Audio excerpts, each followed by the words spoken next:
Hello, I'm Amy Lyons, running for Senate District 5.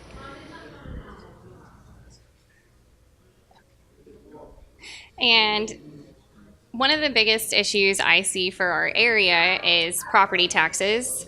I think everyone is feeling overburdened by the property taxes in our area. They're being pushed out of their homes, and it's really frustrating for someone who's grown up around this area to see people who can't even afford to live in their homes because of the theft that is taxation. Our schools, they need complete overhaul. Rankings are being skewed, which puts an additional burden on our teachers. I was a homeschool mother initially, and then ended up not being able to homeschool, so I put my first child in public school for 2 years. And then after those first 2 years, we were able to switch to a charter school, which we're very happy with now. I do fully support school choice. I think everyone needs to find the best fit for their own children, which also goes hand in hand with medical choices. I believe parents should have full say over what they decide to do for their children as far as medical freedom. The state requires mandatory vaccinations. The state makes you jump through hoops just to send your child to the schools that you pay for out of your tax dollars. And I believe that that shouldn't be a mandatory requirement. It's everyone's personal business what they want to put in their child's bodies. So I know lately we've been talking a lot about guns, and I will say that if I am elected, I will see to it that there is nothing passed that infringes on our Second Amendment rights. I would oppose anything that tried to overstep what we are entitled to by our Constitution. As far as the border goes, I know the border is a hot topic. I think the border wall is a silly idea. Not that the Texas Senate will have much say in that. We'd have to probably sue the federal government in order to put a stop to that. It would put our own farmers at risk, having their land taken down at our border. We've already got a river down there. Basically, I just totally disagree with that, and I think that there's more to be done and eliminate that kind of spending. Not really a Texas issue only, but we can stand up to it in our state level. I also firmly believe that it's time in 2018 to end the prohibition of marijuana. I do believe that each person can make a personal decision on what they want to put in their bodies and what will benefit them medically. So I would also support any legislation that works to decriminalize our marijuana and the war on drugs, really.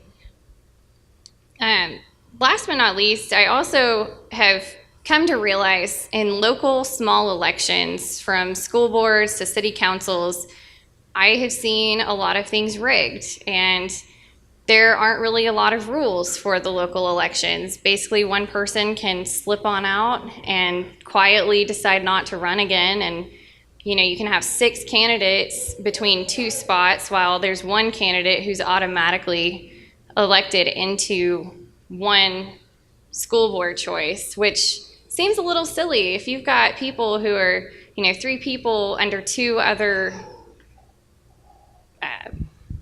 in the school board, it's places, I guess, 2 other places, and you've got one person who just automatically gets in, I think there needs to be something to control that and make our elections fair and equal, and so the people can actually elect somebody instead of just having a friend of the buddies get sent into his position.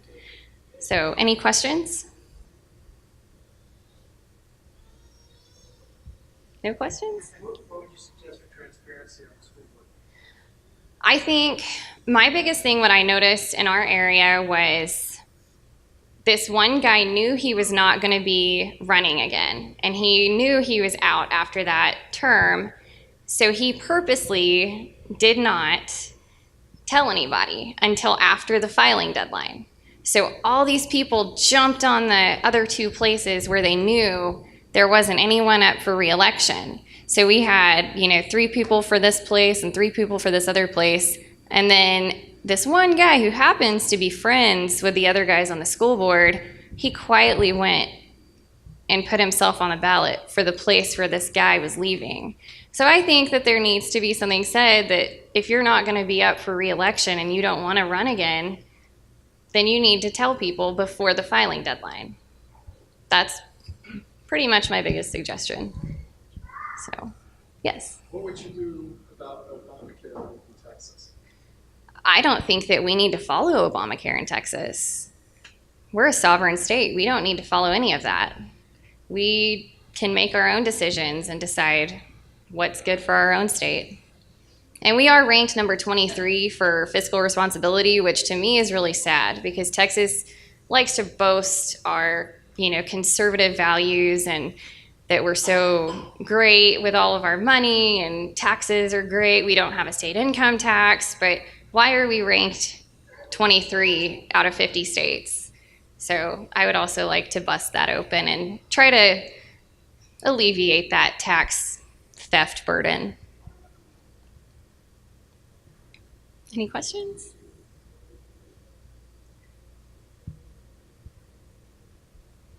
No more questions? Where do you stand on the issue of abortion?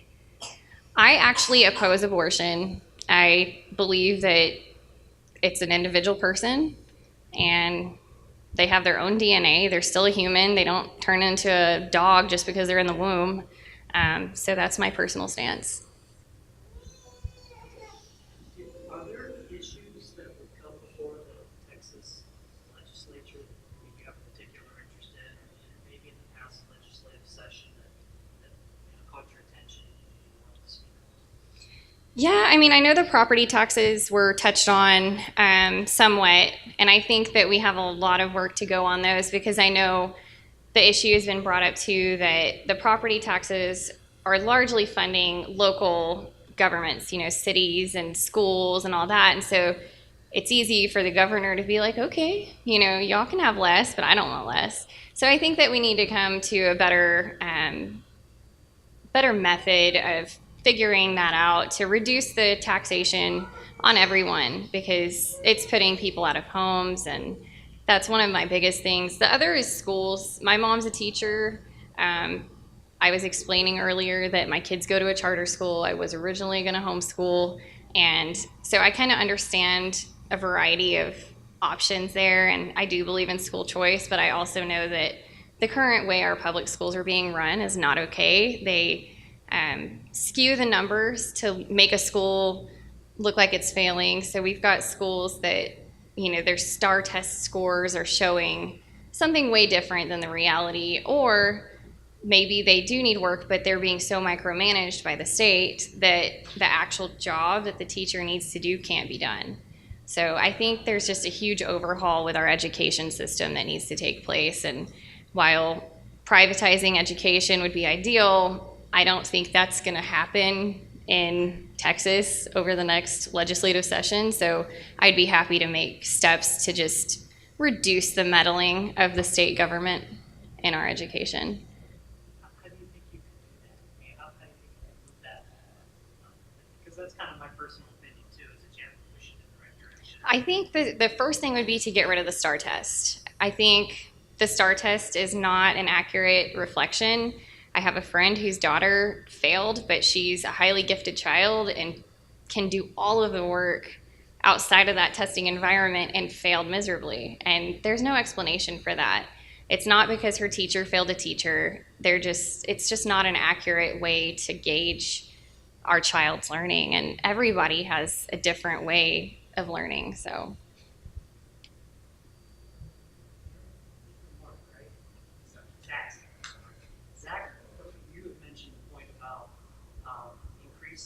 Texas's use of online education as a way to help save money. What do you consider that? Is that anything? I know that they offer the K-12 public school online, and it's free for homeschooling. And, it's still got its issues because they do have to take mandated state testing. So I would like to eliminate that. But I'm not opposed to that. I think there's some kids who actually might learn better that way, and maybe not having the social aspect to distract them might be beneficial, and their parents can determine better how they can socialize. So,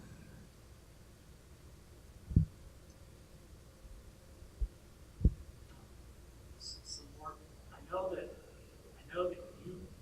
your seat represents a lot of Williamson County. What other areas is your district? we go all the way to like College Station and I think kind of Huntsville area over there. So I'll be actually visiting Bryan next weekend to meet with their Libertarian Party at their meeting.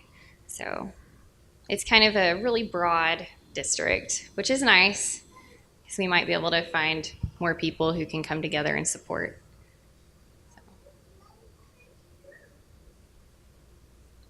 Any other questions?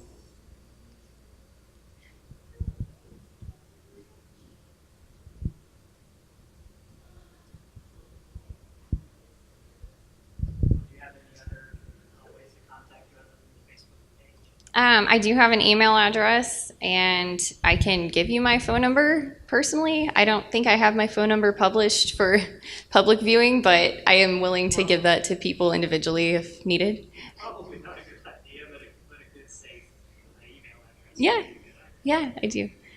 There's one on the LP Texas website too. Yes, yes. I guess another question, how would you, your main competition is short. Mm-hmm. How would you kind of contrast, how you look at, how you deal with the state senate versus the way he handles it? So I know that with his positions, he pretty much tries to stall any pro marijuana bills from passing through. I would make sure that that doesn't happen because I do believe it's not our job to keep that from anybody. So I would definitely be in opposition on that. I was trying to look at some of his past voting records just to kind of see, and it seems like he makes a lot of bills regarding abortion, stuff like that.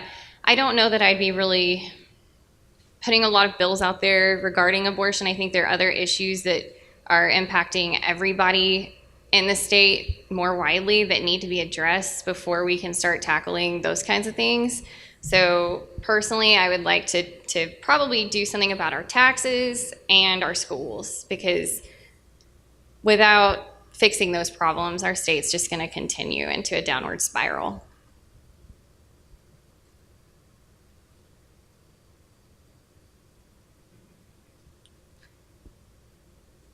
This isn't directly, it's not related to education at all. It's more of a Texas budget sort of question that you touched on earlier. About half of it's about 40% now, of the Texas budget is federal dollars. When, for example, Obamacare, we're just going to not do what the government would like us to do. How far are you willing to push that? I know the TSA, we were causing problems with the TSA a few years ago, and the federal government came out and said, we're going to close down your air traffic control, just shut everything down, and we folded pretty quickly. And they can, because most of our money, or a large chunk of our money, comes from the federal government. How far would you push that? As far as opposing the federal government, I would probably push it pretty far, because I believe the only way to stand up to the tyranny is to actually respond with resistance. So if it doesn't seem constitutional and it doesn't support the rights of our people and our freedoms, then I don't think it needs to be passed, and I don't think it should be followed. It's pretty cut and dry in my own head. I know some people, they, go farther into thought about it, but I'm pretty much like, well, if it's against our liberty, then why even try it? So, any other questions? All right, well, thank you.